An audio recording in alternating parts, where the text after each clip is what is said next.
Alrighty, welcome back everyone. We just talked about the big time ranked matchups for this upcoming weekend. I got Notre Dame beating Pitt. Pat Narduzzi's quote did not fill me with a lot of confidence about the Panthers. Iowa, I think, wins a very gross, rainy matchup against USC. I think Alabama gets it done against Oklahoma. I just can't bet against Ty Simpson. And then I'll pick Georgia at home against Texas. I just think Kirby Smart's too good. If I'm being totally honest, that's what that one's coming down to. But upset alerts all over the place this upcoming weekend, and frankly, I've done this quite a few times, and I always put 6 games in here, try to get ones that I'm not super worried about, ones that I am super worried about, and I tend to always miss the one that actually happens. So be looking everywhere is kind of the thing in college football that you always have to know is every time you look at one specific matchup and you really hone in on that one, tends to be the one that doesn't go crazy, and then one you're not paying attention to goes wild in the meantime. But at the end of the day, let's go ahead and jump into this one. South Carolina at number 3, Texas A&M. Texas A&M an 18.5 point favorite in this one.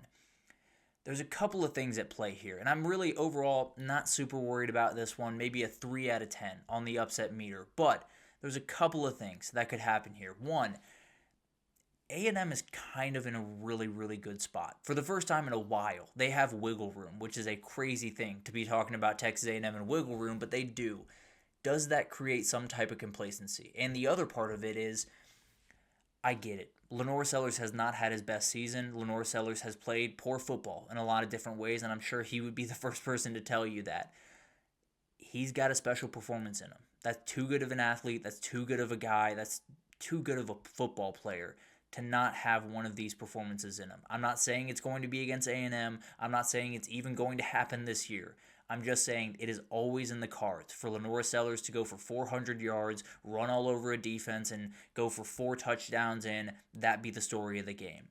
I'm not saying it's going to happen. Cassius Howell and company are going to be getting after him very, very aggressively, and he has to be superhero to win this game. Don't make no two mistakes about it. But at the end of the day, it's going to be a really interesting one. I think there's enough at play here to make it really interesting. I don't think A&M's losing this one. I think it could get in between that 18 and a half and it could get below that 18 and a half, excuse me, but unless Lenore Sellers just puts on a cape and becomes the best player in college football once again, I don't think they're winning this one. I can't imagine South Carolina's got this one in the bag. Again, I'll put a 3 out of 10 on this one. Not super worried about it, but when you have that type of athlete on the other side at quarterback, things can always get a little bit interesting. NC State at Miami. Miami a 14.5 point favorite here. This one's interesting. Much like South Carolina A&M, Miami is the better team. Just point blank period. They're the more complete team.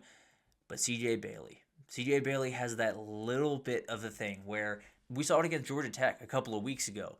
Sometimes you're just not going to be able to guard that dude. He's 6'6". He can run all over the football field. He's got a great arm. He's very talented. When he is playing confident and on time, he's a very, very tough guard. So that's the other reality. Can you find openings against this Miami defense? And then can you get CJ Bailey in a groove? Because if you can, this could become an interesting game in a hurry. The flip side of that is NC State is literally last in the FBS in pass yards given up per game. They're below 100th in every important passing stat. Carson Beck's got to have a field day, right? He's got to be able to bounce back from whatever funk he's been in the last couple of weeks and have a really, really great game. I think this one could be interesting. They go back and forth. If they can't, let's go hamper CJ Bailey early in that football game, it's going to be a long afternoon for that Miami defense. But at the end of the day, if they're going to let Miami do whatever they want through the air, and it seems like they're going to, I think Miami wins this one. I'll say a 5 out of 10. I really do think CJ Bailey's that special, and Miami in November is never a guarantee, but I'll say Miami's able to do enough in the past game to win this one. Number 18, Michigan, minus 12.5 going to Northwestern this upcoming weekend. This one's going to be really, really fun. I believe this one's in Wrigley, if I'm not mistaken. Really interesting one going down here. I think so many Michigan fans and maybe Michigan players, at least hopefully for Northwestern's case, are kind of looking towards that Ohio State game. You know, when you think about it, they're in a position where they got to win out the rest of the way. Ohio State's really the only one, at least on paper, that should be a massive challenge for this football team. Do they not focus on the Wildcats? And I'll tell you, David Braun's doing a good job with that football team. Preston Stone's playing high-level football. Griffin Wilde has become one of the better wide receivers in the conference. It's been a very, very interesting year for Northwestern. They haven't quite had that signature win, and I think this could very well be the moment. Now, Michigan should be able to do just about whatever they want on the ground. Now, losing Justice Haynes is a big deal. I think Jordan Marshall is an incredible player and is going to be great for this team, but the explosives created by Justice Haynes are a massive piece of this offense, and that goes down just a tick. I mean, I think it would go down a tick going from Justice Haynes to just about any other running back in the country, so it's not overly surprising, but does change the kind of complexion of this game if Griffin Wilde can take over. I think that's the big thing. If Griffin Wilde, the wide receiver, can take over this game, things can get interesting in a hurry. I don't see that being the case. I like David Braun. I think this one could be very close. I think it will be very close, if I'm being totally honest. I see this being a 10 or 7-point game, but I think I'll say 6 out of 10 on the upset meter. I think Northwestern is live to get this one. I tend to believe they're going to fall a little bit short. Number 13, Utah, minus 8.5 at Baylor. This is a weird spot for Utah, and they're kind of in a weird spot just moving forward. They have the ability to win out and be in the conversation. I mean, they're sitting at 13 right now in the CFP rankings. They'd have to move up, I believe, 3 spots to get an at-large bid, and Texas and Oklahoma could lose this weekend. So there's a lot on the table for this football team moving forward. The question is, what happens to all the other teams around them? Teams that win behind them, teams that get big-time wins behind them, do they jump over Utah, or does Utah get to be able to bump up into this thing without having to play that big-time opponent? The other part of that is Utah's got to handle business, and they got tough games. They got Baylor and then the 2 Kansas teams. It is going to be difficult to finish out this season, and you have a Baylor team. You have Dave Aranda mainly that's just looking for anything. They're looking for something to make up for a relatively disappointing season. You lose that game in the opener to Auburn. You have one of the best pass offenses in the country and quarterbacks in the country with Sawyer Robertson, and you just can't stop anyone. And that's a huge problem for this Baylor football team. It's also been a problem for Utah as well. The run game for both these teams, or the run defense, I should say, for both these teams has just been downright terrible. And both of them, well, more Utah loves to run the football, but Baylor is more than happy to, with Bryson Washington and all the guys they can. Sawyer Robertson is more than capable of a runner. I think this is a wounded animal moment for Baylor. I think Dave Aranda is going to have his guys ready to roll. I tend to believe Utah gets it done. I think the running game is going to be enough of a difference to where they win this one. I think it's absolutely down to the wire. I'll put a 7 out of 10 in this one on the upset meter. Arizona at Cincinnati, number 25 Cincinnati right in the mix, minus 6.5. They got a huge one against BYU next week. Could this be a little bit of a look-ahead spot? And frankly, Arizona is probably becoming one of the more underappreciated teams in the entire country. They're 6-3 right now, and they battled with BYU. They battled with Houston earlier in the year. They got kind of rolled by Iowa State, but that's beside the point.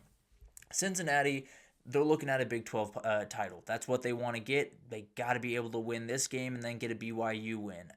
It's going to be very, very tough, but you got to handle this one first. There's no crazy advantage one way or the other on paper, but there's something really interesting about Arizona's pass defense. They've been really good this year. They've been able to stop a lot of really good teams or like really good passing offenses, and Brendan Sorsby, Cyrus Allen, and this passing offense for Cincinnati absolutely fits into that category. Now, they still have a guy like Tawi Walker that can make all types of plays on the ground. They are more than capable of running the football, but it's a very interesting game. I just don't think, I do think that Arizona has a very real shot to do some damage through the air in this football game. I think Cincinnati's going to have to kind of adjust their game plan just a little bit, maybe lean on Tawi Walker a little bit more aggressively in this game than you have in the past. I just think it's going to be really hard to get that win on the road. I think this one is very, very close, and frankly, I think Arizona might just win this game, but I'll say Cincinnati wins it. I think they might win it by 3. They might win it by 1. I think it's going to be a very close game, a little bit up and down with some of these offenses, but at the end of the day, I do think Cincinnati wins it. I'll put an 8 out of 10 on the upset meter. I think it's a very real possibility the Wildcats get a win here. And then TCU at number 12, BYU. BYU only a 4.5-point favorite, so as you can imagine, the upset meter is very, very high in this one. BYU's in a weird spot. They're just coming off a loss to Texas Tech. They're looking forward to a game against Cincinnati. And you got TCU just sitting there with another team that's had a disappointing season, has not gone the way that they wanted to. But Sonny Dykes can put together a really, really good game plan. And he can take advantages of defenses that in the past have looked absolutely great, which BYU's absolutely has. There's an opening here to make something happen. Now, TCU, the big thing here is they're solid against the run, I should say. They're very solid against the run. BYU kind of has to run the football. I don't want to say has to. They were able to pass the football against Iowa State and get a win, but at the end of the day, everything starts with LJ Martin in that run game and Barrett Bachmeier in that run game. Maybe they're not able to do it as cleanly in this one. I think TCU has a huge chance here to maybe not salvage their season, but at least give a little bit of a silver lining at the end of this one that they probably feel like they left a lot of meat on the bone in. I think this is going to be interesting. I think TCU might win this football game. Kavarian Barnes, Trent Battle are very, very tough running backs to slow down. I think there's one where maybe the BYU run game doesn't get going. I'm going to put a 9 out of 10 on it. I think this one's going to be tough. I think TCU might just win this matchup. But going to be a really fun one. We will see how all of that unfolds, of course, and there's a number of others. In fact, we'll talk about a couple others in this next segment. Just felt like I wanted to spread this thing out a little bit more. So we definitely have a couple more that could go crazy. And then there's going to be a couple more. I promise you that. There's just one of those years where when I talk about upset alerts, I might as well just go through the entire slate and just see what happens, because all of these games are going to be a little bit weird. All of these games are going to be a little bit off their rocker. But at the end of the day, we'll see if any of those upsets come to fruition. For right now, let's take a break and then let's get into just a little bit of a whip around. We got Clemson, Louisville, a very interesting one. Another upset alert there. We got a couple of huge ones in the American, a huge one in the ACC. And then we'll give a little bit of love to the D2 teams that are playing literally steps away from each other. We'll talk about it right after this, so stick with us.